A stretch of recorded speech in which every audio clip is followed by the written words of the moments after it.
If you are feeling a little bit stuck in your career, that you love what you do, but it's not making you feel the way that you want it to, that you're wondering, should I run away and like open up a cafe, or should I give it all up and work in Tesco's? No shade in that, by the way. Then stick around because I have something for you. My name is Emma and my business is Be Unstoppable. I help predominantly women in HR get the clarity, confidence and courage they need to take bold action in their career in pursuit of creating a life that's bigger than their work, because how important is that? So important, right? And over the last 5 days, I have been coming on every single day to share 5 tips from 5 years of self-employment. 5 days of sharing 5 tips of self-employment, because I am someone who I have walked out of jobs with no jobs to go to. I have been someone who you'd probably class as a job hopper. I have taken bold action to create work, a career that supports the life that I want to lead, and that is what I want to encourage you and help you to do as well. So I've covered off so far, talked about intuition versus fear. I have talked about what I call naive optimism, which is essentially backing yourself and believing that it's going to be okay. I've talked about motivation and what the kind of motivation that's likely to sustain you in the long run. And I've talked about authenticity and how none of us are for sale, so we never have to worry about selling ourselves to anyone, whether that's in a job interview or whether we're starting up a business. And today I am talking about support. Now, I know if you're like me watching this, you're probably a very independent woman, take pride in that. You're like, yeah, I can do it all. I can do it all by myself. I don't need no one. That was me. I now know that not to be true. And I now know the power of collaboration and community. But what I do recognise is that when you are in a role and you are busy and your day is filled up with a busy job with lots of people who need you, you then come home potentially and you've got people at home that need you as well, taking time to go make friends, go make connections can feel like a luxury, and also tray awkward as well, right? Like, I was literally messaging someone yesterday saying I don't know if to go to this event or not because I actually hate being like trying to make friends with new people. It's really hard. However, it is also so very worth it. But it's tough when you've been conditioned like me, like I was, to be an independent woman, like you can do it all, you're so capable. I'm all of those things. But when you're also particularly operating, as many of the women that I work with, as I was too, in an in-house HR role, you're operating within a context of having to prove yourself. I won't go down the tangent of going off on one about how much that annoys me, but we're constantly told, what value does HR bring? HR needs to do X, Y, Z to prove itself. Okay, don't go off on the tangent.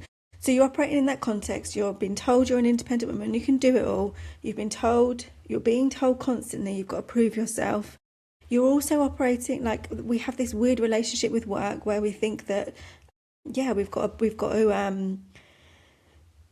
survive the fittest, right? Whoever's the strongest in work, you're the best. Success looks like not being weak. And weirdly, getting the support that you need is seen as being weak. And all of that contributes then to you thinking, well, is it really worth me trying to go out and get a network? Should I really admit that I'm struggling? Should I really talk to someone about the fact that this is really hard? That I don't know what I'm doing in this situation? How many times do we feel like we have to know all the answers as HR professionals? And if you don't, that you're somehow failing because you just got to know everything. So admitting that you need help or you need support, or you could do with even just a different person to run ideas off of, is really hard to do. It is incredibly difficult, particularly as HR professionals, to have anyone within our organisations that we can talk to because of the stuff that we're dealing with. Like, how can we talk to people about some of the really confidential, very raw human experiences that we are navigating? It's hard to do. And that then means that it becomes our burden. And we find it difficult because we are dealing with difficult stuff. But because we're not talking about it to anyone, we think, well, everyone else seems to be coping all right. And it must be me there must be something wrong with me, that I can't deal with all these 100 different competing priorities, all these really difficult emotional things that are going on, all these conversations, all these directions I'm pulled in. Like, because we're not talking about it, because we're not sharing it, we internalise it as a problem with us. And that's when we start to lose our confidence, we start to lose our motivation, we start to wonder if running off to run a cafe, working Tesco's, whatever, is actually preferable to staying where we are. Now, I said I used to be like the independent woman. I still have essences of that. I still struggle a lot of the time to ask for help, but I do it a lot more than I ever did. And that is through learning that really it's the collaboration of many of us that is going to make a difference, rather than trying to pursue things as like a very capable person, by the way, but trying to do it all myself is just not gonna cut it. So, and it all ties in, right, from what I was talking about on Dave yesterday about authenticity. When you start going out there and you start talking about the fact, well, I am finding it a bit difficult and these are my stories, what you find is that you open yourself up to other people who are like, yeah, me too.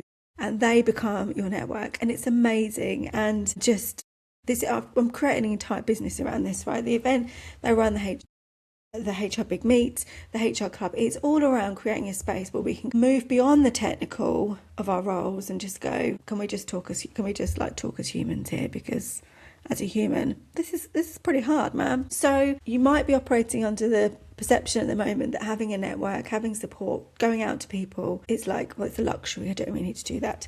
I'm here to tell you, you are going to be so much more effective, so much more capable of getting things done if you open yourself up to help and support from other people. And that is where the vulnerability part comes in. If you want support, if you genuinely want support, you have to be okay with being vulnerable. You just have to. And in my opinion, it's just an opinion, but you cannot have your biggest impact in anything if you can't acknowledge that there are things that you need support with. You can't be really, really powerful without acknowledging there are some things you're not powerful in, or there's some things that drain your power.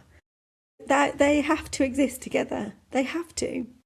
So if you're trying to do all the things and you're trying to do it because you're a generalist, I'm a generalist, man, I do it all. I don't need no one. Generalist, expert in everything. No, you're not. You're just super busy. I've been a generalist. I'm allowed to say it.